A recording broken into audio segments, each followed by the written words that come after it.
here. We have a smallish turnout, but we'll make the best of it. We're looking for an interactive session too, where we have a lot of back and forth. Good to get feedback from you in the audience here. So it's going to be primarily Daniel here is our expert within Microsoft. Me, who is not the expert on the technology, but I know what I want it to do. So that's it. And then we've got Kathy Brennan over here from American Express, who is our she helps us get the fulfillment done. So the people answering the phones and that side of things, she's in charge of. So new virtual call centers powered by Microsoft Lync. And this is actually Lync to Lync calls. Everybody at Microsoft, surprise, surprise, is using Lync as our primary phone. I don't know what you use without it, but I suppose you use little dial phones or something like that. So first I wanted to find out a little bit more about who you are. And anybody here running call centers, looking at call center things, looking for a little bit more, what are your areas of interest that you want to learn from this session? IT managers, what sort of thing? Yeah? Okay, yeah, okay, good. So we at least have a potential one here. Okay, good. We're a Lync 2013 shop, but we're also in a live contact center. Okay. And looking as to exactly if or where Lync would fit with the contact center space there. Perfect. Okay, great. Anyone else want to you want to make sure there's a topic that we cover or that we get your demographic covered? Okay, we'll just go ahead with this. And here's the intro. I think we have 2 intro slides, so I don't need to tell you again. But I'm the Senior Travel Manager of Strategy and Technology for Microsoft Travel. I'll give you a little overview. We're looking to go beyond just sort of a regular travel management team within procurement, which is typically what every big corporation is going to have a team like this, typically a global team, works with agencies and things like that. We're looking to go beyond that. We want to be leaders within the industry, so it's leveraging new innovative technology that showcase Microsoft technology. We want to be a trusted partner for our business stakeholders, driving value and global efficiency. And most of all, and this is probably certainly the hardest part, but it's the most fun part also, is creating effortless travel for employees. So it's a predictive, seamless, and intuitive travel experience across locations and devices. Now, each of you traveled here, and it never goes as smoothly as it should, right? You're still trying to figure out which taxi line to get in, how do I get there, how much is it going to cost? These things sound familiar at all? Where's my seat going to be? Where's my luggage going to come out? How long do I have to wait? These sort of things. Well, everybody does this. And here, I'll show you a little bit of the scale of what this is for Microsoft. So within MS Travel, we're in more than 80 countries right now, about 60,000 travelers. That's 800 million plus in spend. So we're spending $2 to $3 million a day on T&E, and that's about 5,000 people traveling every day. So there's 5,000 people at any one time that could have an issue, right? A weather event could affect many, many thousands of people. And we know that this happens, so we're a good test case though, because we know that this sort of thing happens to all of your companies, big, small, medium, anywhere in between. So we're trying to solve some of those problems using technology. We're trying to use familiar tools also. Access through Lync, Outlook, SharePoint, things like that. So that it's just easy, intuitive forms. Excel, I'll give you a good example. I use Excel for about all of our global reporting. We have 1.5 million trips in a single Excel file. But instead of going and using a different technology, we're trying to use just standard technologies that everybody is familiar with. We can have a lot of users. We've got the Lync call centers, which we'll go into a lot more detail here in the future. And we are moving to a single online booking tool globally. So there's maybe 3 or 4 companies that have done that worldwide. And so we're really trying to push to get a single standard experience for all of our travelers all around the world. Now, a little bit more about the virtual call centers that are powered by Lync. We want employee benefits. And at the end of the day, everything, if it isn't going to make it better for the traveler, we don't want to do it, right? We know there might be a little dip, there might be new adoption, but we want to make it better. We want it to be simpler. One Lync phone number for all types of phone reservations and travel agency support around the world. Efficiency, automatic identification. So I know who you are. I can route your call based on who you are and just better information. Oh, I forgot a bullet there. We used to have 7 phone numbers on each itinerary. So as a traveler, not only did you, if you had ran into trouble, did you have to call somebody, but you had to figure out who to call or which of these to call depending on where you were, depending on time of day. All of those things we're working to get rid of with Lync. From the business stakeholders, we have reduced telecom costs, obviously. So our costs have gone down dramatically there. We've also reduced real estate costs for the agency. We actually closed our office with about, what was it, 65? 60 plus resources. Yeah. So we were able to close that office, move everybody home. I should also put in there probably agent benefit. We were just talking about that the agents now don't have to commute into work. They're saving time, money, gas, everything by being able to work virtually. And also we're looking for a consistent global service. We want this to be the same anywhere. We have people moving all over the world. You might be in Switzerland, and then you might move to the United States and move to China. We don't want a completely different experience for each of those people. So Lync is one of the things that we're looking at to make that very, very consistent. And in fact, I could show you, let me do a quick, this is a off-the-cuff demo, but to show you how it works. So I go into Lync. I'll just show you here. So it opens up. I'll go in. I can just search in for MS. As I start typing in MS Travel, and then I see, okay, there's a little green light for MS Travel US. So basically a contact, right? Yep, it's just a contact now. So this is where the ops manager gets nervous, right? Yeah.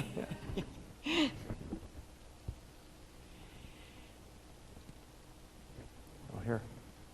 Your call may be recorded for quality purposes. So it's routed me into the United States there. I'm not going to go to an agent right now. But so from that, it identified who I was. It routed my call directly in the United States, and then it pre-populates my information when the agent answers the call. So really, we take a lot of those steps out that initially you would have had to type in a number, you would have had to make some sort of a call tree or something like that. And eventually, we're not quite there yet, but we want to get it so you're delivering a lot of really rich information. So imagine if they knew, if I'm calling right now, chances are pretty good that I'm calling because I'm on a trip and something has changed. I need a flight earlier or later. It might be really urgent. Whereas if I call, say somebody that never travels calls up, their first phone call within 6 months, they're probably calling for a new reservation.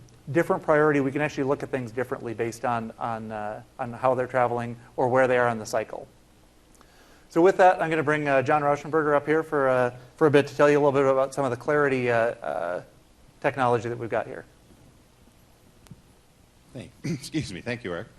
So I'm going to take just a couple of minutes and talk about our product, Clarity Connect, and how it enables Microsoft and other customers to deploy the kinds of solutions that Eric just did a very nice off-the-cuff demo of. Very quickly, in terms of who we are a software company. We build software on Microsoft's platform, both custom software as well as products. We're based in Chicago, and we, about 6 years ago, created a practice area focused on Microsoft's unified communications products. And that came through the work we did in helping the Microsoft teams build the training content for those platforms. And this is pure developer stuff, so this isn't deploying and configuring Lync, but this is writing software to make it do things that the product doesn't do out of the box. Through that practice area, we made the decision to build a contact center product and bring it to market. And our focus there was doing it as a native Lync product and taking full advantage of the investment Microsoft had made in the capabilities that Lync provides. So things like inherently multimodal, along with client-side extensibility. So being able to deliver not just a call, but also deliver application functionality directly to an agent, and doing that all using the platform that Microsoft had provided with Lync on both the server as well as on the customer side.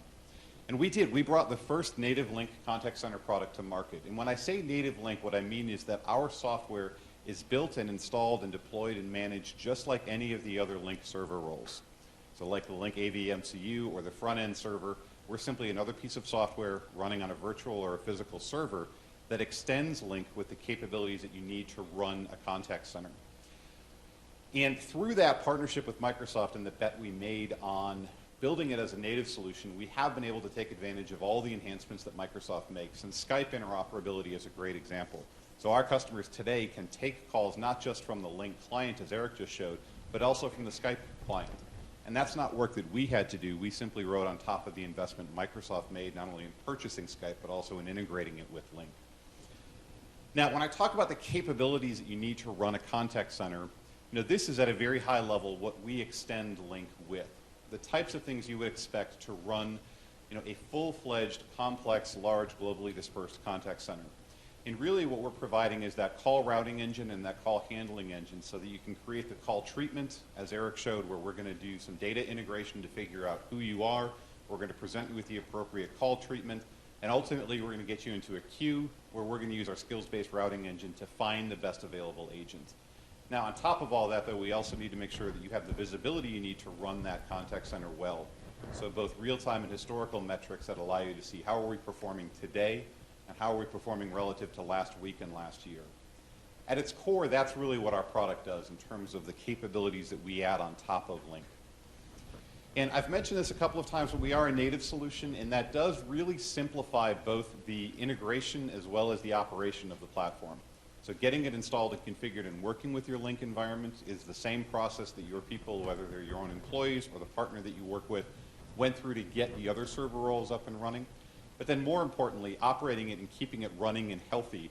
All of our calls are native Lync calls, both at the signaling and the media level.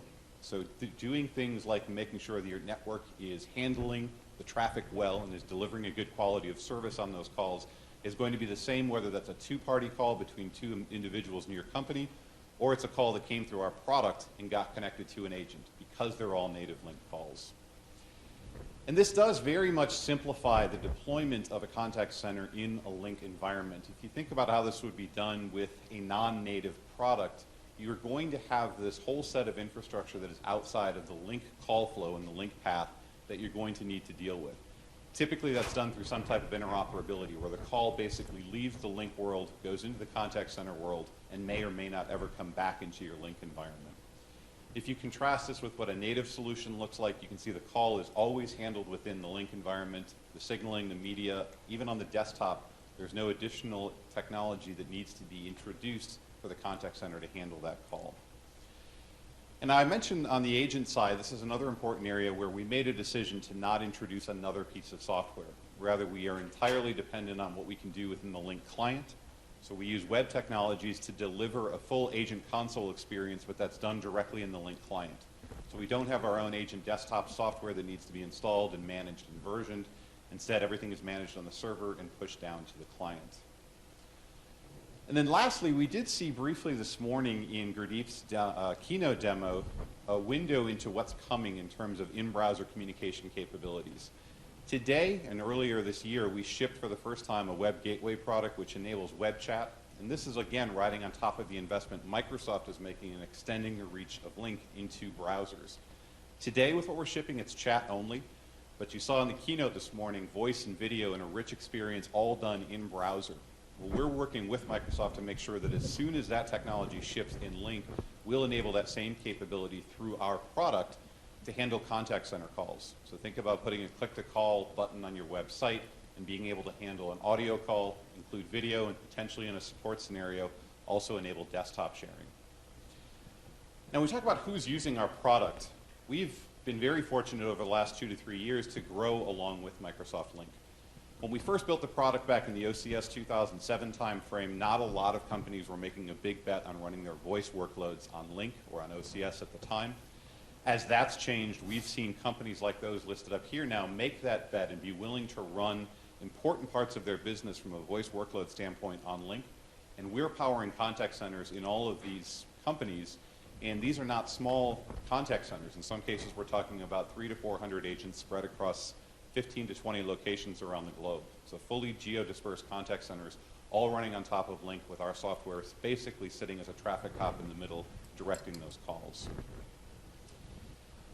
And then lastly, in terms of how do you get the software, how do we make it available to our customers, we really have 3 different models for how we make the Connect software available to customers. The most common one would be that the software is installed on-premise and integrates natively with the Lync infrastructure that's running in your environment. And that can be run on a physical or a virtual server, just like Lync can. We also have hosting partners who make it an add-on available to their hosted Lync offerings. And then lastly, we also have a deployment model where we can deploy our software in a hosting partner's data center, but route calls to agents that are running off of an Office 365 hosted instance of Lync. And there we're taking advantage of our support for federation. So we can see and enroll agents into the contact center across a federated connection between the hosted Lync environment and Office 365. The calls can come in as PSTN calls that get routed to our software and the hosting partner's environment, and then we simply reach across that federated bound to find an available agent and to route the call to them. We have a number of customers running that, in some cases fairly large call centers, and Microsoft is actually using that federated model as well. I'm sure Kathy will touch on some of that as she goes through it. But all of these models, the net effect is that the software operates exactly the same, and we're simply riding on top of Lync. So with that, I'll hand it back over to Kathy. If you have more questions, we are in the exhibit hall down in booth 615. We're happy to answer questions or run through a demo there as well. Thanks, John. Thank you, everybody. And now I'm going to take you through a little bit of the operational nuts and bolts. So as Eric said, I'm responsible for the travel counselor. So Microsoft is a very large, very global travel customer, and so I'm responsible for the team that actually interacts with all of the travelers. So I like to call them the miracles at point of sale because they're the ones that are going to get you where you need to go. So I'm going to talk a little bit about how we're set up. I'm going to talk about our evolution with Lync and with Clarity, and then I'm going to talk a little bit about the implementation timeline so you know how long it took, and then I'm going to share some sexy data that I like as an ops manager that I use to manage the team and our service levels to Microsoft. So feel free to ask any questions, but if you just take a look, this is a snapshot of how we're set up. As Eric said, the travel counselors are all virtual. We actually have them on a Microsoft laptop as well as an American Express laptop. As you can see on the left-hand side of the screen, the traveler or travel arranger can come into the center through any Lync-enabled device. The travel counselor then interacts with the traveler on Microsoft, which actually helps to enhance that know me, you're on my team, you've got my back, you know, we're all part of the same organization. We then process the reservation on the Amex laptop because that gives us the point of sale technology and tools that we need for, you know, proficiency as well as quality. And then they go back and talk to the customer through Microsoft on Lync. And it really does, again, create that, you know, we're all in the same boat together, and I'm the person that's going to get you on your way most expeditiously. So how are we transcending the call center experience with our Lync platform today? So yesterday's paradigm offered, you know, bricks and mortar call center. We had an unconsolidated global marketplace.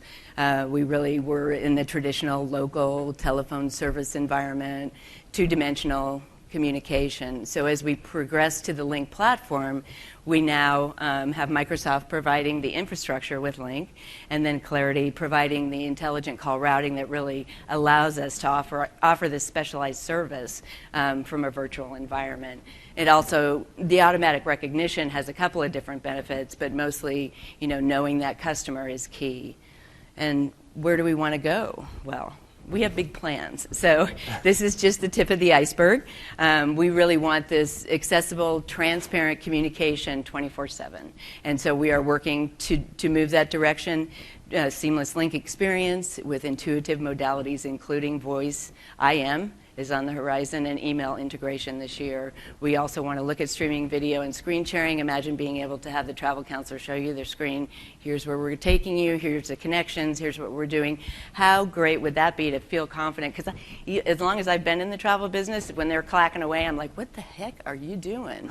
I want to know what you're looking at, and I want to be able to view it. So imagine being able to take the traveler through that experience before they even get on the road and they know what's going on. So how was the implementation? Well, so we had American Express, we had Microsoft, many different entities in Microsoft, Daniel, thank you, as well as Clarity, and we were all collaborating to make the right decisions for a smooth deployment, but also the great thing is that we were all at point of arrival looking for that seamless customer experience. And so just to give you an idea of the roadmap, we started in April of last year with a proof of concept with Clarity. You know, the idea was formed and we started to see how that was going to look. We actually moved into UAT in August and definitely spent some time in that area. And then we actually launched Lync in the U.S. Now, U.S. is 60% of the travel program, travel volume, so it's a very significant team. So as Eric said, 60-plus resources that we were launching on this tool, that we did this in mid-October, which is also, could I tell you, the busiest travel season of the year. So thank you very much. I appreciate that. No pressure. But so once we launched Lync in the U.S., we wanted to make sure that was stable. And then we went to the executive desk. So note to self, good idea to make sure it's stable for Joe Traveler before you bring on the executives. And that was a good thing. And then we brought in Canada, so we were able to consolidate the Canadian business into the U.S. And the whole time we were making plans to close this massive brick and mortar on-site and move our people virtual. And so we were able to do that at the end of December. In January, we launched the United Kingdom and Ireland, and have been successfully transacting on Lync Voice in those marketplaces. And we've got Australia and New Zealand on the horizon for, I think it's Q2 this year. We also are waiting for Clarity's next deployment, and we're going to start to integrate IM and experiment with that. So this is going to be really innovative and moving, this whole interaction piece forward, because how great it would be just to IM, but also have that data available to me as an ops manager, so I know how to manage the call flows, so I can ensure that I have the right people in the right place at the right time for when the business is going to come in. Any questions about the implementation time frame? Okay, well, I'm going to move to what I like to look at in terms of managing the operation, and this is a supervisor dashboard. I think it's got kind of that sexy Batman look, so I like that. But basically what this offers me is just a real overview, a snapshot of real-time SLA monitoring. So how are we doing? How are we fulfilling for our customer? And what's really cool about this, I can see any queue at any time in terms of what we're doing, but there's also a KPI alert feature, so you're not always looking at the supervisor dashboard as much as I would like all of my team leaders to be paying attention to that. They've got a lot of other responsibilities too, so there's a KPI alert feature that actually can let you know if you're falling below target and what you need to do, immediately to put the right people in place to get those calls answered or those IMs answered. So very neat feature, and certainly something that we use regularly. This next slide is very busy, but basically what I'm showing you here is the event session history. As soon as the interaction comes in, it's assigned a session number, which is great in terms of tracking, understanding what happened to that interaction, and it also allows behavioral feedback. You took a long time on that call. Did you have trouble? When we're talking to the travel counselor and immediate leadership consultation, I need some help. And it's also a great opportunity with this level of detail as a customer research tool. So we found maybe even more uses than Clarity had, huh, Jeremy? And this is my favorite part. This is actually, again, understanding who the traveler is, who's the caller. So it checks caller identity, but so it gives great customer service from knowing the customer, but a side benefit is that there's fraud protection, right? So nobody who isn't allowed to be making reservations is calling in. And you can see basically on the left-hand side of the screen, system in red, it's checking for the SIP address, that this is a real event. It checks the number, it's not a known number, so it shows you this is false, basically, over there.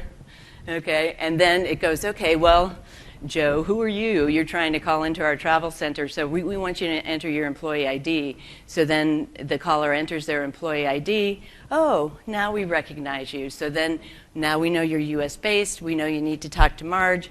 And by the way, Marge has all of your trips right there at her fingertips and your profile. So if you want to talk about an existing trip, you want to make a new one, we're ready to service you the minute that we connect. And it's really a huge time saver, and it's a great customer satisfier. Wouldn't you like to have your travel counselor have all of your data at their fingertips when you call in, so you don't have to go through who am I? Yes, it's a trip on the 27th, it's a trip to Chicago. All of that is eliminated. We can go straight to business at hand. Last but not least, this is just this call diagnostic session is just an overview of what happened to the call. So you can see when it came in. Again, you can see how it was handled. In this case, it was transferred. So at the bottom of the screen, you can see the agents that actually participated in the call and who was involved. So they basically retrieve the call within seconds, and then recorded sessions are readily available for review immediately. So the counselor can say, oh, I may have forgotten something the traveler told me. They can go back and play it for themselves, or if there is a leadership consultation, feedback that needs to happen, it takes away the he said, she said. This is the way the call flowed. This is what transpired. You sounded a little testy there, not exactly good customer service. So it's a great tool for us. I've worked with the VIA. I definitely feel, this is definitely a great product. If you want to take a look at it, take a look at it. But we really enjoyed the deployment process and the collaboration that we've had with both Microsoft and Clarity. So that really completes my slides operationally. I hope that, can I? In olden days, there was monitoring by supervisors or managers. How you guys handle the immediate monitoring instead of going back later and doing reporting yourself? So pretty much as necessary. So I'm not sure if we need to listen to a call immediately, we can. But we definitely we have certain metrics that I require my leaders on my team to ensure that they're monitoring on a regular basis. And then they have those discussions in their one-on-ones monthly with their team members. Real time, yes. Could you do it real time? Oh, well, Jeremy, I'll let you work very closely. Yeah. Come on, don't be shy. We have real-time monitoring capabilities. You can silently join a call, silently monitor it. You can whisper join so that you can coach your agents. And then once you've engaged either of those functions, if you need to barge in for whatever reason, if the call is going sideways, they do you have that option available as well. Yeah. Correct. Are you going to talk about the whisper coaching? You can whisper join the call, which is called coaching. So you can speak as the supervisor or manager. The agent hears you as a whisper in their ear, and the caller never hears you. So you could coach new agents along, or if somebody's having a particularly tough call and needed some assistance, you could provide it in that manner. Thanks for the question. Great. Yes. I just have a general question about what you did to prepare your agents and to train them, not only on the new, on a new system, but also the difference between coming into a standard place of work and actually working at home. That seems like a pretty big transition to make. Yeah, I have to explain this to Eric a lot. He's more interested in the technology, but there was a lot of change management preparation that came with that, right? So we knew American Express has been deploying virtual strategies, and so we definitely really built a lot of communications and time, ensuring that we were really checking the boxes in terms of the deployment when people are moving virtually. But there is the readiness level is key, and making people feel that they're set up for success. So we actually did develop a very intensive training session. It started out probably the first couple of days, when we had the 50-plus resources, maybe a 3-hour session, and as we went through it, we clipped it down to about an hour and a half. They were pretty, the feedback from the counselors is phenomenal in terms of the call quality, of being able to use the tool.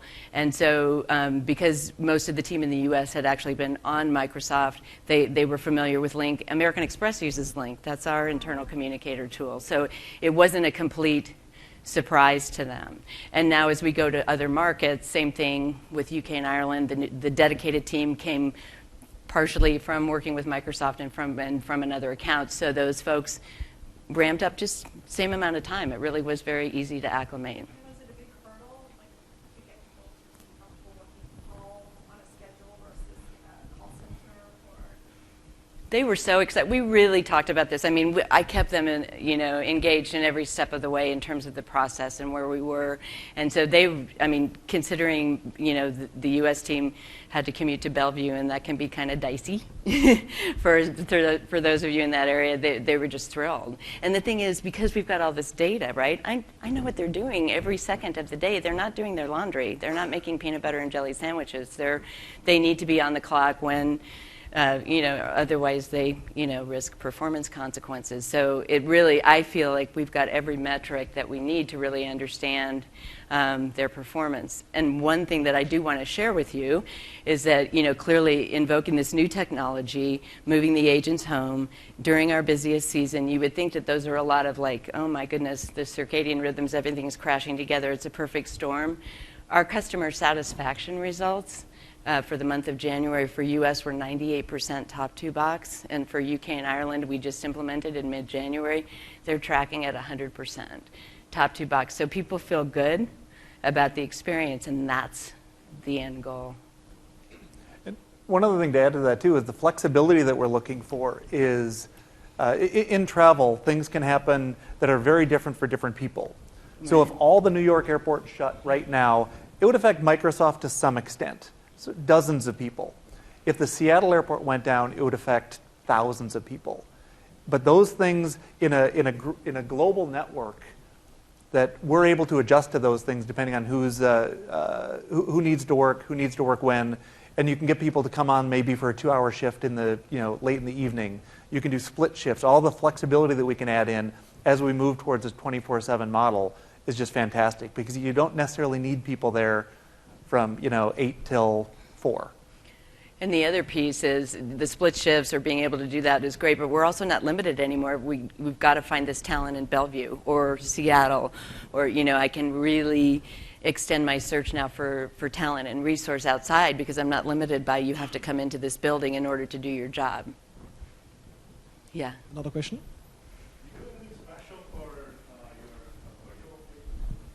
Do we do anything special for them? Like drive over in their and clean their house or something while we're... That would be great. But in terms of the network and computers and stuff like that, do you do anything special? So we do a lot of town halls. We do a lot of communication. We do a lot of recognition. We do a lot of training. No, I meant in terms of technical stuff. I mean, do you actually get their networks? How do you make sure that the quality is going to be good when they're coming out of... How do we make sure? We provided them Yeah, it was good. guidelines at the start for what type of connection, mainly around uploads. Sorry, I don't know. Right. Oh, That's what's you going mean... to affect your voice quality the most.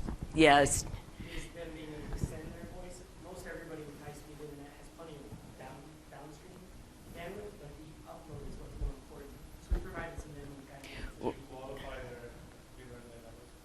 I think they're providing. Yeah, we are. We do, but you're exactly correct. We did have to look at a little expanded bandwidth, but we have an amazing 60-plus people are home.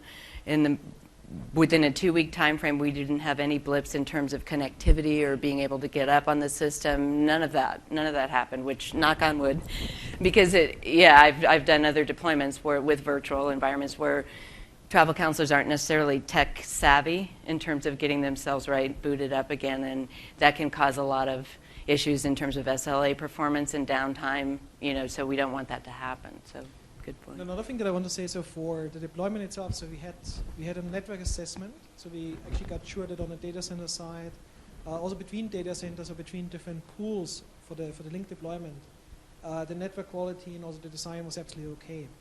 And for the agents, so we actually created a profile based on what kind of requirements on the software side, on the hardware side, and as you said before, also on the network side, we actually had to implement, and we measured it, right? So on the Lync side, we're not talking only about Lync, so we are actually also using some tools on the top of Lync that actually measuring the network quality so that we can ensure that we can hold a certain SLA inside the company to American Express and to our customers on the top. Yeah. So it's a little bit a customized Lync environment, but something that you can duplicate easily with the tools and with the mechanism that we used for the deployment. There are a few tools that Microsoft ID puts out, like the Lync diagnostic tools. Do they actually help you? Yes. Let me repeat the question. So there were a few tools, reporting tool and some others. Yes. So there's basically, when you see the Lync environment, right? So we're having more than 3,500 different add-ons, tools, applications, right? So I call it a bit an app store for Lync, which is basically the case. And in some areas you find extensions from Microsoft, some best practices, some tools that we are using, that we are recommending to our customers. There's also a very good documentation, even now certification for the network assessment, the network performance, latency for audio, video, for all the different layers of communication for Lync available. And our partner ecosystem, actually we're using, and I think it's okay to say that, but we're using PowerView and PowerMon from one of our partners, Unify Square, also in our environment, and we're measuring, tracking down, and reporting actually any issues that we're having on the network side and the network layer between servers, between client, between any kind of Lync endpoint. So even a phone or your mobile client, we could actually measure that and could say, hey, is the quality okay or is it not okay? Right? One other thing, we did take a lot of variables out too. Everything's hardwired. So you get rid of wireless speed and Bluetooth headphones and things like that, just to take away those variables as you're trying to track down any potential issues. And one thing that I want to call out, so I forgot that actually. So certified and optimized devices is another thing. So very often we actually saw that we don't have issues on the network side, especially during the pilot or during the first part of the project. We actually recognize that certified devices, headsets, microphones are sometimes an issue, actually very often. So we introduced then afterwards the certified Lync devices to American Express and said, okay, for those kind of profiles, we would recommend device A, B, and C, right? And there are certified companies or optimized devices actually for Lync, and this is actually what we added on. So you're saying you have an issue with certified devices, or you're saying it helped you? We wanted to get sure that we have a certain standard for devices and certain devices on the agent side and on the supervisor side, right? And before the project, I'm not really sure what we had before, but I think there was a mix of different devices actually. And then there was maybe the situation where we changed or where we exchanged some of the devices to a better level, right? So the certification actually helped you? Yeah, absolutely. Because if you think about headsets from Jabra, Plantronics, Sennheiser, and so many different companies, right? There's a huge difference if you make a call, a video call, or in this case an audio call, for those devices, or if you go through an old headset that you connect to your Windows device, and you go for the standard connection, right? I mean, there can be a 70% difference on you can understand someone, and you can communicate, or you have no idea what's going on the call, right? So there's a huge variety what can happen. So we definitely recommend it, and for agents, supervisors, and also for other contact center projects that we had within Microsoft, this is a must-have. Yeah? Needs to be part of the deployment, and needs to be part of the planning. Yeah? I think you had a question. You had a question. It's the question about back to his question about the network for more specific, not to Lync voice, and more to like the screen pops, and how are you providing access to customer information from people that are their home PCs, and they're now logging into you've got to have PCI compliance issues. How are they getting to that data, that customer data? How are they consuming it? How are they logging in? How are they authenticating? Is it all coming through the Lync client? I mean, is everything routed through there and it's all going to the edge server? Is there VPN connectivity required, or direct access or something like that? What's the methodology like? For Clarity Connect, I think it's more specific to your product that you guys are doing instead of the voice side of it, where unless it somehow goes to the edge. I don't know that. Well, I think that I'll let them answer this. That's up to the business. So it's not us. I didn't We're know, just yeah, gonna okay. pass that web URL through for like the screen pop Right. as an example. But the rest of that information is through their network. So it's how they allow access out. And I believe that they're all using VPN. Yeah, and we do a feed into Clarity that's got things like your mobile number. So if I dial the phone number, because we do have hard phone numbers also from here, my mobile number goes across in that feed, so it's able to identify me from that too. It shows what country I'm in, some basic data. It tends to be more MBI. We're not putting credit card number, or home address, or anything like that through there. So that's really how most of that data goes across. Plus, the agents actually do have limited access to the network through its VPN. Right. And so we've limited where they can go on the network. They need to know things like the address book so they can find maybe, okay, let me see if I can find this person's manager. We want them to have some of that access, to be able to go in and find where offices are and things like that. But they don't have access to everything on the SharePoints and intranet. Yeah, just to kind of close the loop on it, today, from a product standpoint, we can inject a web application into the Lync client, right? And we can pass context into a query string. But in terms of authentication and securing of that information, we're either going to be dependent on HTTPS for securing the information, and then whatever authentication is already in place on the back end. You're just pushing to a URL. Today, that's all we're doing. One of the things we're looking at doing moving forward, though, is inverting that model. And in that case, basically injecting the call center functionality into an existing web-based application. And where Microsoft is going with the investments they're making in the Lync APIs, there's some newer and interesting things we can do there. To, for example, think about a Salesforce screen, for example. We could embed the button you need to use to click to answer that call directly in Salesforce or Dynamic CRM, whatever it might be. But we can inject that into the host application and kind of invert that model. So in that case, it becomes a little bit cleaner in terms of how are you securing access to the information, because we're really just putting a couple of additional things around answering the call and handling the call into your existing application.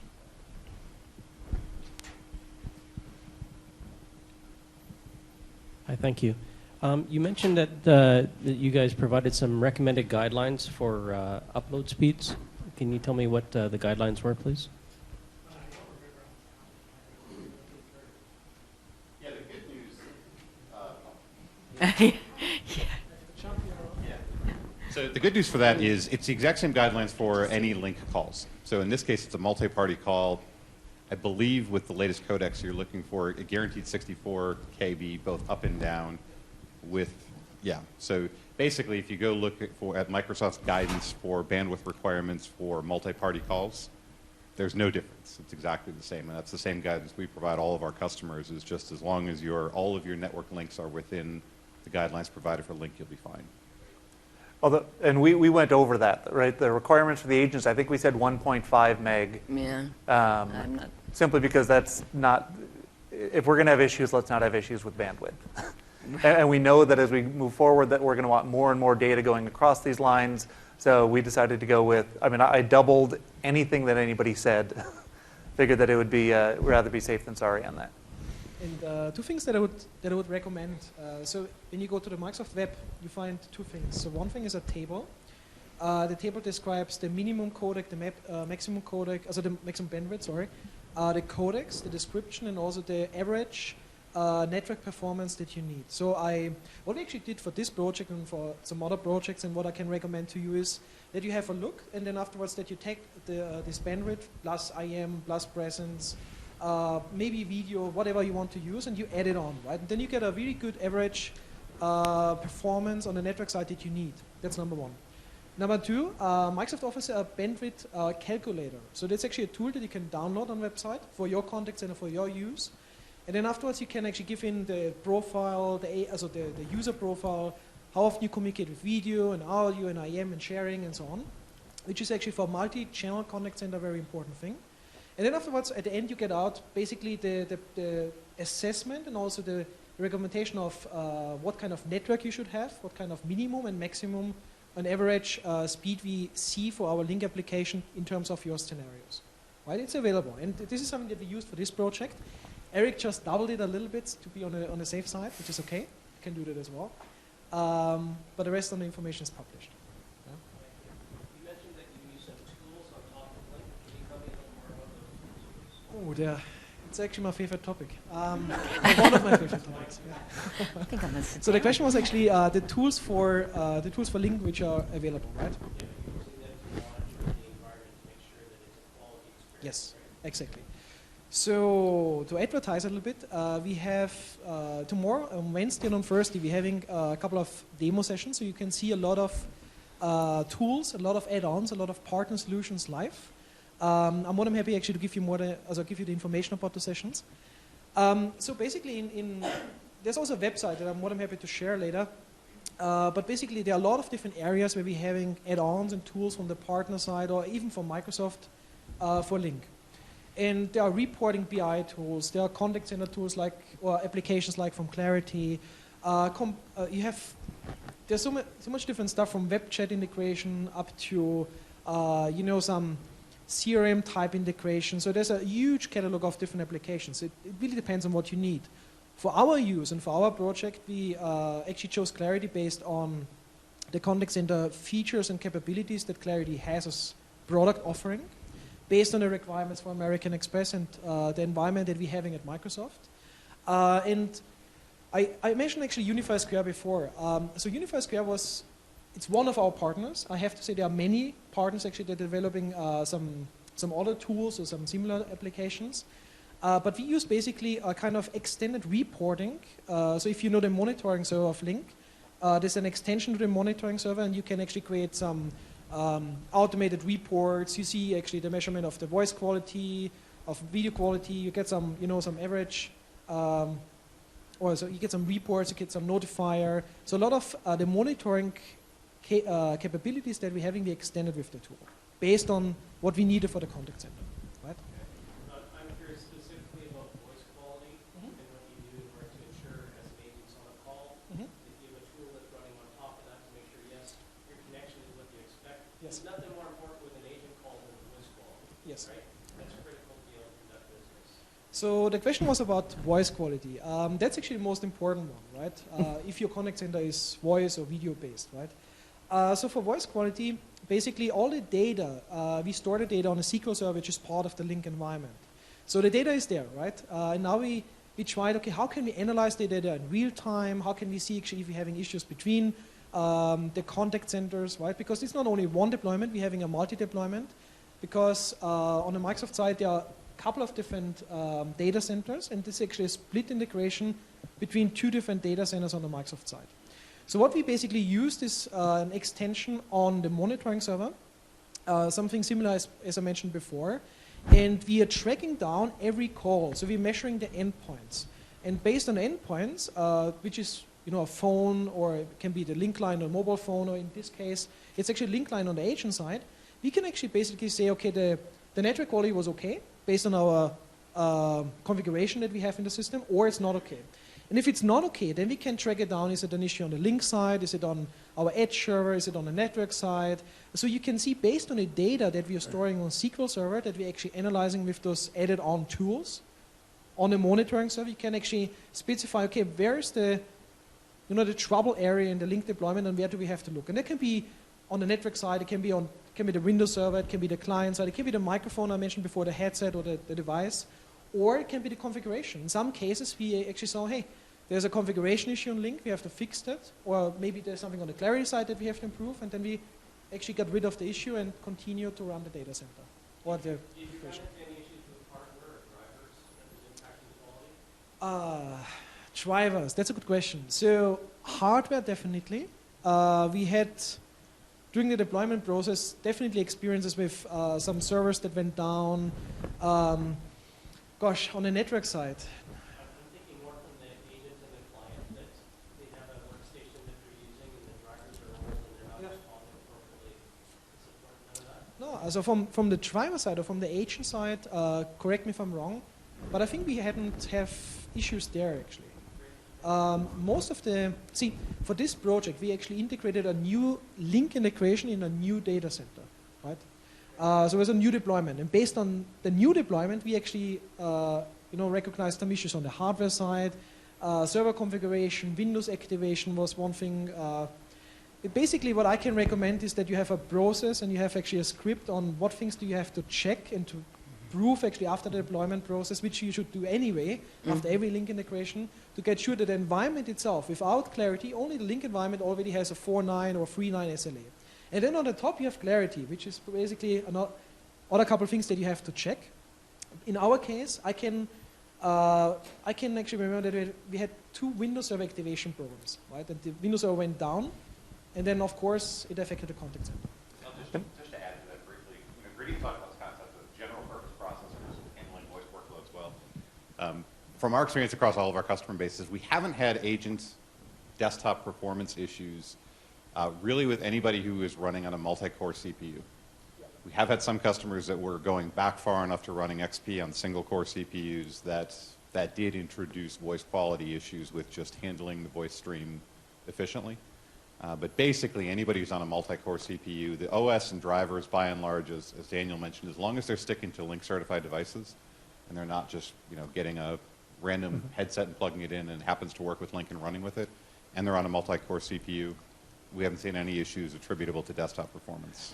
And Kathy, with your home agents, they're all up a separate line for work than they would for their personal internet? Yes, is that right? absolutely. Because I'll give you an example that I had the other day when my call quality went down dramatically, and I didn't know why.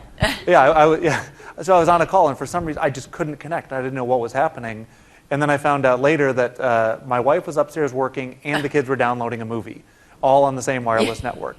Right. So something that wouldn't have anything to do with we tried to take all of that away from the agent side, take as many variables as possible away from their side, so at least then they can coach the end user. Hey, could you call me back? Maybe you need to get to a landline. Could you do a dial in versus doing a Lync call, that kind of thing.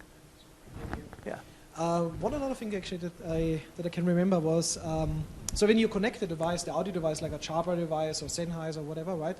When you connect it to the desktop, right? It's not always the standard device. So for some agents, especially for some other projects that we had, we recognized that the agent is talking with the customer, for example, but the device is not the device which actually should be the right device for the communication. So it's not the Jabra device, it's probably the microphone and the speaker set on the laptop, right, which is integrated. Okay. So voice quality was affected, but not because of a network issue, more because the agent used basically the wrong device, and we had to change the configuration in the Lync client or in a Windows operating system to set the Jabra headset as default device. So the wrong default device. That happened very, very often.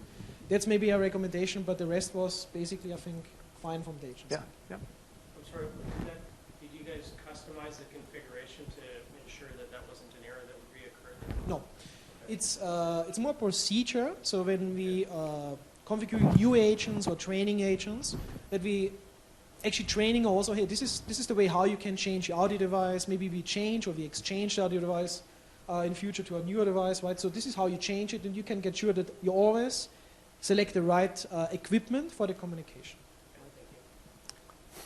Okay, so I'll move forward and with our looking forward section. So I'll tell you a little bit like, this is where we're heading in the future. And really what we've built today has been great. We've made a move forward. We've been able to move the agents home. But this is all just foundation for what we're really trying to do. So moving forward, it really 24-hour servicing with dedicated agents. So right now in the US during business hours you had dedicated agents, but almost everywhere else in the world you were just calling somebody who says, oh, I see you work for Microsoft. It was just a call center. You might be, if you're in Romania, you were calling Romania. We had 70 plus different call centers around the world. 49 different configurations and how to book travel. So consistency, I mean, you could have, there was a certain level of consistency, but they weren't necessarily experts on Microsoft. If you said, hey, I'm going to Redmond, well, are you going to Sammamish or are you going to Redmond or Redmond Town Center? That we want the agents to be able to know that. And 24 hours a day, too. Right now, you get to the after hours, and there's limited ability even to look at your records. If we can get all of this within the envelope of this call center, we really have a lot more ability to do that. We want them to access phone, email, IM records from previous interactions. Because, in fact, one thing that we found, and maybe it's because we're Microsoft, but that phone is actually not the preferred method, right? That email is a huge number of transactions go on email. We have online, IM, and I don't know if you guys see this, but as a Microsoft employee, I'll just share, you never call somebody out of the cold. First, you see if they're available. Then you send them a chat to see if they've got time to talk. Or you might even say, could you call me after the conference call that I see you're on, that sort of thing. But the way that people interact is changing. And also, as I mentioned a little bit before, the smart queuing based on need, history, and language. So we can actually look at those things and be able to say, I know you'd like German, but would you like English right now? Or would you rather wait a little bit for German? Yeah. So how long would you wait for English versus German? Would you? Okay. The other one, too, is multimodal communication. And this is where I think it's a complete shift in the way that we We're starting to see that we communicate in a day-to-day basis today, and I think this is going to change more. And actually, one travel stat that I can say that we know we're changing the way we communicate, our T&E as a percentage of revenue has dropped by 0.5% in the last 5 years.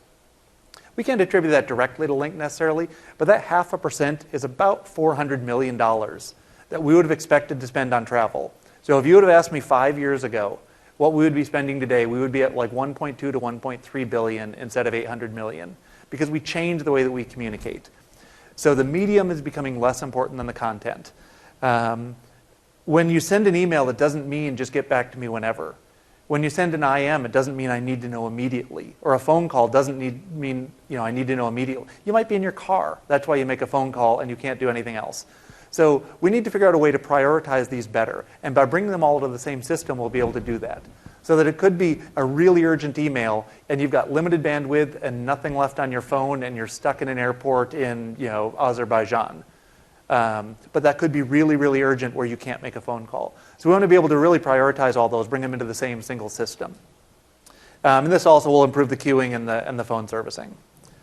So I'm going to show you, I think this is my last slide. I'll kind of walk you through here. This is actually what we think the future of travel will look like, the way that you make your bookings. You're no longer going to a city. You're no longer going to a hotel. To tell you the truth, I had to be in this room by 1:30 today. That was my only requirement. I didn't need to tell them I need to fly into Las Vegas. Flying into LA would have been a long haul to drive over, but technically it would have worked. I just needed to be here at this time, which is very different than the process today. So I'll walk you through a couple things. Yeah, connecting with coworkers and peers based on proximity and shared itineraries. Now I happen to know, is it letting me walk through here? There we go. I happen to know there are probably several hundred Microsoft people. There were probably a few on my flight. In the future, I should be able to just share and say, hey, we're grabbing a cab to the hotel because we're all going to the same conference on the same time and we're on the same flight. Same thing on the way home. So those sort of things really will become a new way to communicate with each other. We think that Lync is actually probably a good way that we can do some of that. We're able to take all the travel records and pull them together. So it's the exact location and time integrated into your search. Also targeted choices based on a smart profile. So knowing that if I was flying Delta or Alaska almost all the time, you wouldn't show me an American flight to get here. You wouldn't show me a code share on that. Right? You would look for my previous history. You would look for my corporate history to find out which carriers people tend to fly when they fly Seattle to Las Vegas. In fact, even at this time of day, you could see which of those work, and in fact, which ones are most reliable. Hotel suggestions based on the meeting location.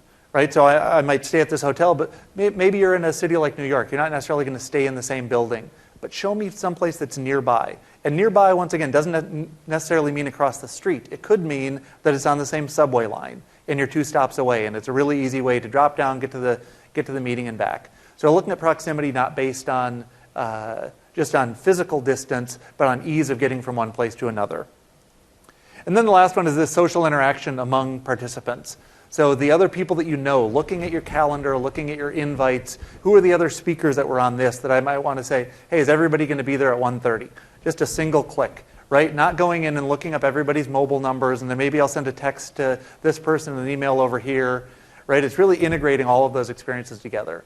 And all of this is really what we're aiming for. But we think that communication and a way to seamlessly integrate, to have this seamless trip where things are easy, where you can connect with the people you want to connect with, you can get to the places you want to go to, that all of that is really what we've started to build with the foundation here with our Lync call centers. And I think that's a wrap. Any questions? Yeah. Yes. I hope so. More? No, that's good. My question is specific to agent traps and tricks. In our contact center, as many, then agents will either disconnect a caller earlier, or they'll transfer back into the queue, or they'll put you on hold multiple times, or transfer all their calls. All of these things are challenges with every contact center. So I was just wondering if the software addresses any of those issues. There's definite tracking. There's no way, if a call was forwarded or they avoided a call, it would be very apparent in the history of the event. Yeah, that's the beauty of it. I mean, there's just absolutely no way around it. If they're signed in and available, the data would track. Does it highlight that? So again, all of my calls are 6 seconds long? Or No, but that's a good enhancement. Yeah, we don't currently do any kind You of don't, no, they don't do any, yeah, that's really up to us to manage that and to continue to monitor the records and ensure we're following those trends. Just one other piece on that too. We do also capture, we're inherently integrated with the Lync presence. So not only will we show you for a particular agent all of their call actions or the actions related to a particular call, but we also show their entire Lync presence throughout the day. So if they're marking themselves away or they're busy or doing other things to Lync that are blocking calls from coming in, we do capture and log that as well. I'd say one other thing that's interesting that we do differently in one way is when we talk about routing to the longest available agent, you talk about agent tricks. In traditional systems, when it's longest available, agents, when they see themselves close to the top of the list, will go busy available so that they drop back down. We actually look at the longest time since the agent handled a call. So even if they try those tricks, the system is smarter and it says, well, you still handled a call the longest time ago, so here it is. Thank you. Any other questions? So if you're interested in more contact center projects, examples, and some other cases that we have, Thursday morning, I would love to welcome you Thursday morning in our session. And we will actually show you more about the business case, how we plan this kind of integration, also some custom development that we did on top of the Lync, so you will see some live demos. So I will really welcome you. We might also have some prizes to win, but you're in the organization for that, right? So, yeah, if you don't have any other questions, then we probably have an earlier break. So I hope you enjoyed the session. Thank you very much. Thank you for coming. Yeah.